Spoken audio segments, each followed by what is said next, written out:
He fought alongside Joan of Arc and then became a monster. The year is 1440, France. The name Gilles de Rais sounds like a title and a warning. Marshal of France, hero of the 100 Years' War, the man who marched at the head of the armies of Charles VII while the banner of Joan flew beside him. He saw how faith could be forged into a weapon and learned all too quickly that in the name of victory, far too much is permitted. After Joan's execution, the war ended not with fanfare, but in a void. Tifoge, mashku. Even in summer, the stone there holds a chill. The silence is suffocating, so he fills it with luxury. His wealth makes him one of the most powerful feudal lords in the kingdom. He builds chapels, commissions masses.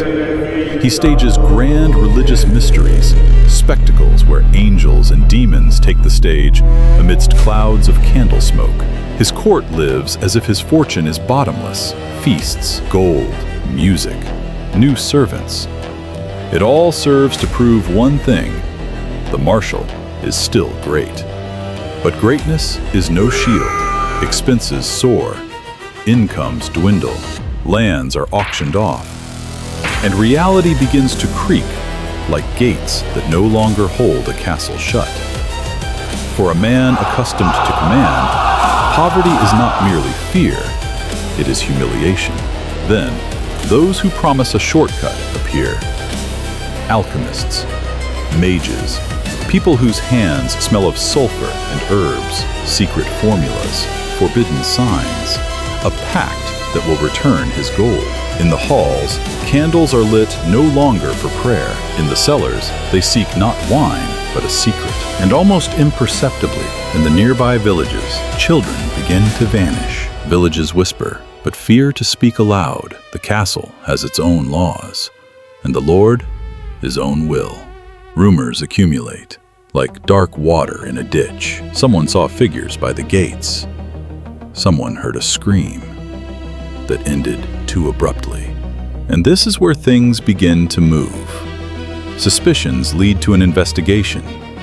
The ecclesiastical court, the only power that could look a feudal lord in the eye and not avert its gaze. Testimonies are gathered, threads are tightened, doors are forced open.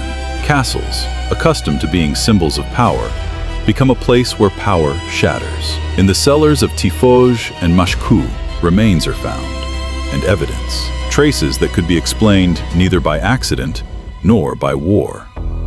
Witnesses speak of torture, of murder, of rituals, of what transpired in places where daylight never reached. And then, a confession. Gilles de Rais admits to the murder of over 140 children. He speaks of summoning demons, of hoping to reclaim his wealth through forbidden means. And with this, he obliterates even the shadow of a doubt. He is accused of heresy and of crimes from which even a cruel age recoils. The court delivers its verdict: death. October, Nantes. The crowd gathers as eagerly as they once did for his grand mysteries. Only now, it is no spectacle, it is the finale. He is led to the gallows, the man so recently hailed as a hero. Before his death, he publicly repents. But repentance cannot undo what has been done. It is merely a last human attempt to halt the fall when the ground is already so near. Hanging. Fire. Pyre.